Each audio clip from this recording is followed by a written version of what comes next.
Assalamualaikum warahmatullahi wabarakatuh. Perkenalkan, nama saya Laura dari kelas 2D Akuntansi Syariah. Di sini saya akan menjelaskan tentang konsep dasar usul fikih. Pengertian usul fikih. Usul secara bahasa artinya pondasi, sedangkan fikih secara bahasa artinya pemahaman.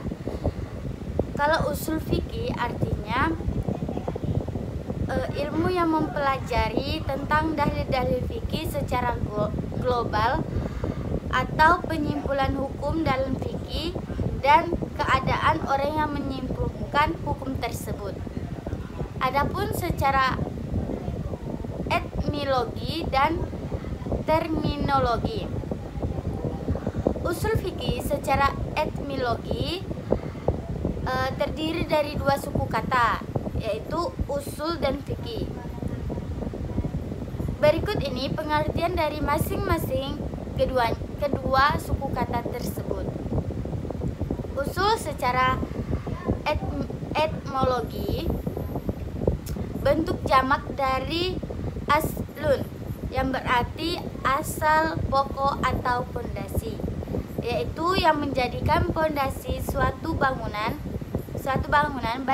baik itu yang bersifat fisik maupun non-fisik. Sedangkan fikih bermakna fahmun, yang artinya pemahaman mendalam yang memerlukan pergerakan akal pikiran. Sedangkan secara terminologi, ilmu yang membahas dalil-dalil fikih yang umumnya dan secara pengambilan faedah dari dalil tersebut, serta membahas keadaan orang yang mengambil faedah. Usul fikih adalah ilmu yang membahas dalil-dalil fikih yang bersifat global, yaitu beserta kaidah-kaidah umum. Kaidah-kaidah umum seperti perintah menunjukkan hukum wajib selama tidak ada indikasi yang memalingkan dari hukum tersebut. Terus adapun perbedaan usul fikih, syariah dan qawaid fikih. Usul fikih merupakan kaidah yang menjelaskan tentang metode pengambilan hukum yang berkaitan dengan perbuatan manusia. Fikih merupakan aturan yang bersifat umum dalam masalah fikih yang dapat diterapkan pada beberapa masalah fikih.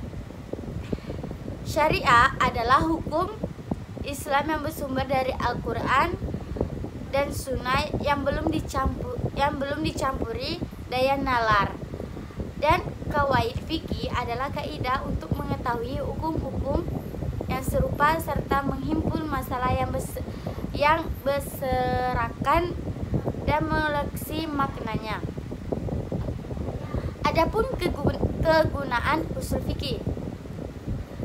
Kegunaan mempelajari usul fikih adalah untuk mengetahui hukum dengan jalan yakin dan pasti atau dengan jalan dahan, yaitu perkiraan yang lebih kuat pada kebenaran. Di samping itu juga usul fikih sangat berguna menghindarkan diri dari mengikuti alasan-alasannya. Dengan kata lain, menghindarkan diri dari taklid. Kegunaan mempelajari ilmu fikih dirumuskan sebagai berikut. Mempelajari fikih berguna dalam memberi pahaman tentang berbagai aturan secara mendalam. Dengan itu kita tahu aturan-aturan secara rinci mengenai kewajiban dan tanggung jawab manusia terhadap Tuhannya. Adapun ruang lingkup usul fikih berdasarkan kepada beberapa definisi yang dikemukakan oleh Al-Ba'idhawi dalam kitab Nihayah Al-Sulyang, menjadikan ruang lingkup kajian. Usul fikih secara global adalah sumber dan dalil hukum dengan berbagai permasalahannya. Bagaimana manfaatnya sumber dan dalil hukum tersebut, metode atau cara pengalian hukum dari sumber dan dalilnya, dan syarat-syarat orang yang berwenang melakukan istinbat dengan berbagai permasalahannya.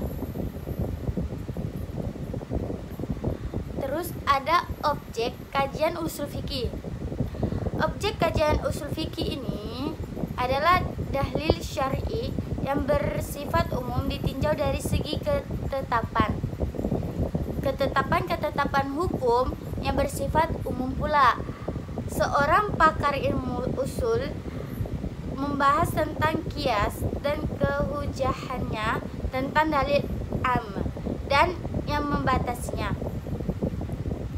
dan tentang perintah dan dahlalnya, dan seterusnya. Adapun urgensi usul fikih,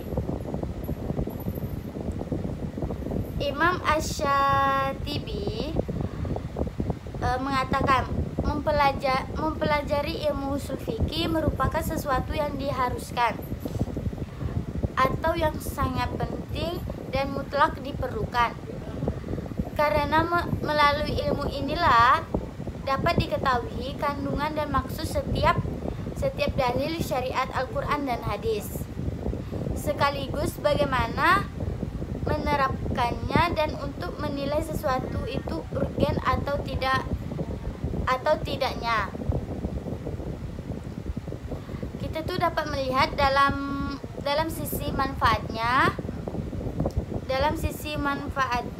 Semakin besar manfaatnya, maka sesuatu itu akan semakin penting, dan begitu juga sebaliknya. Usul fikih menjadi sangat urgen karena merupakan barometer, timbangan atau neraca dalam menimbang sesuatu, penilaian akal manusia dalam relevansinya terhadap istinbat hukum-hukum syariah dari dalil-dalil yang dirincikan. Adapun kesimpulan dari konsep dasar usul fikih ini yaitu bahwa usul fikih secara global adalah satu, sumber dan dalil hukum yang berbagai permasalahannya. Dua, bagaimana manfaat usul fikih, sumber dan dalil hukum tersebut. Tiga, metode atau cara pengalian hukum dari sumber dan dalilnya. Dan keempat, syarat-syarat orang yang berwenang melakukan istinbat mujtahid dengan berbagai permasalahannya. Mungkin ini saja yang dapat saya sampaikan, kurang lebihnya mohon maaf bila ada kesalahan-kesalahan kata.